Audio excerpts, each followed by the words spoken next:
Kita kembali ke informasi sebelumnya, pemirsa, seorang remaja tewas dikeroyok massa usai diteriaki begal. Lalu apakah remaja itu benar-benar melakukan begal atau menjadi korban pengeroyokan salah sasaran? Selengkapnya sudah bergabung bersama kami Kapolres Metro Bekasi, Kombes Pol Gideon Arif Setiawan. Selamat sore Pak Kapolres. Selamat sore Mbak Stefani. Baik, Pak Gideon, langsung saja kami ingin konfirmasi apakah korban ini benar merupakan pelaku begal atau justru korban salah sasaran? Baik, terima kasih. Kami tegaskan bahwa tidak mengurangi rasa duka cita, namun kami menyampaikan bahwa korban MR adalah salah satu dari 3 pelaku. Sementara yang 2 sudah kami lakukan penangkapan dan sedang kami lakukan penyidikan lebih lanjut. Baik, korban merupakan satu dari 3 pelaku begal maksudnya Pak Gideon? Ya, betul. Apa saja bukti-bukti yang bisa menguatkan fakta ini, Pak? Bahwa pada saat ditangkap terdapat sebuah celurit sebagai alat untuk melakukan tindak pidana pencurian dengan kekerasan.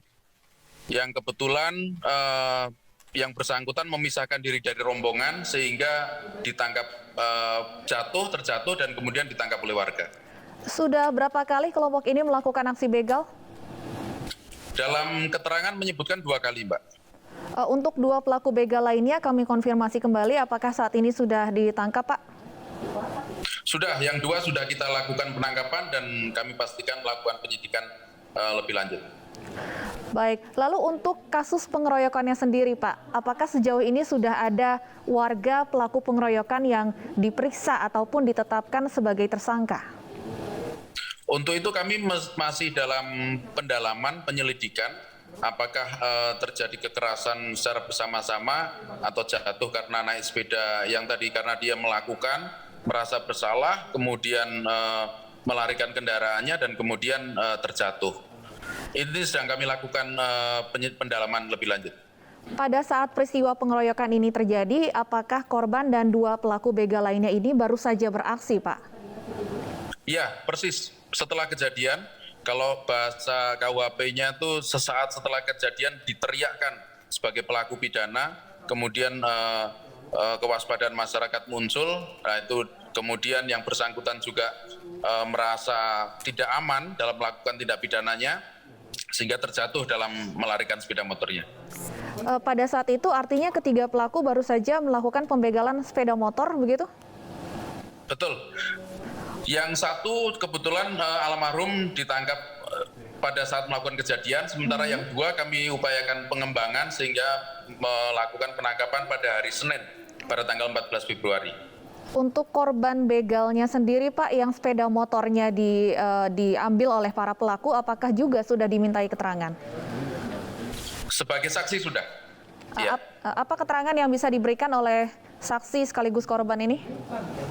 Sementara dia menerangkan bahwa betul dia peristiwanya itu menjadi korban perlakuan tindak pidana pencurian dan kekerasan oleh 3 tersangka tersebut, kemudian meyakinkan bahwa sepeda motor yang dibawa lari dan ditemukan di daerah Cibitung adalah sepeda motor punya korban.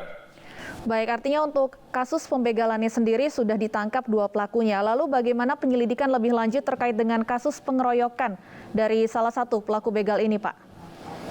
Kami akan lakukan upaya penyelidikan lebih lanjut, Mbak, pendalaman terhadap perkara yang sebenarnya terjadi di lapangan. Sejauh ini sudah ada berapa saksi yang diperiksa terkait pengeroyokan? Terkait dengan pengeroyokan belum, tapi karena laporan polisinya baru tadi malam untuk keluarga korban, keluarga salah satu tersangka tersebut, Mbak. Baik, jika memang terbukti ada main hakim sendiri dalam kasus ini, Pak Kapolres, apa pasal yang bisa dijeratkan kepada para pelaku pengeroyokan ini? Kita akan mendalami apakah benar peristiwa itu ada, peristiwa itu terjadi. Itu harus kita buktikan dengan visum, buktikan dengan alat-alat pembuktian atau alat bukti yang lain. Kalau memang terjadi 170 atau pengeroyokan, pasalnya 170. Tapi akan kita lakukan pendalaman benar tidaknya peristiwa pidana itu terjadi. Mengingat bahwa saat ini korban tewas sudah dimakamkan, bagaimana nantinya penyelidikan terkait dengan apakah benar terjadi pengeroyokan ini bisa dilakukan, Pak? Untuk membuktikan ada kekerasan atau tidak terjadi pada tubuh salah satu tersangka tadi, maka kewajibannya adalah membuktikan secara visum, secara saintifik, sehingga seharusnya dilakukan bongkar mayat ya istilahnya, untuk melakukan otopsi terhadap jenazah. Apakah dari pihak keluarga sudah mengetahui dan menyetujui Pak untuk jika nantinya jenazah harus dibongkar kembali untuk membuktikan adanya terjadi kekerasan? Itu kepentingan penyidikannya. Ketika keluarga korban menyampaikan laporan polisinya, maka kewajibannya harus menerima pertanggungjawaban, atau yang kami maksud adalah harus menerima resikonya, bahwa itu memang harus proses yang harus dilalui untuk membuka sebuah peristiwa. Baik, kami akan tunggu tindak lanjut dari kasus ini. Terima kasih Kombes Pol Gideon Arif Setiawan, Kapolres Metro Bekasi sudah bergabung bersama kami di iNews Sore.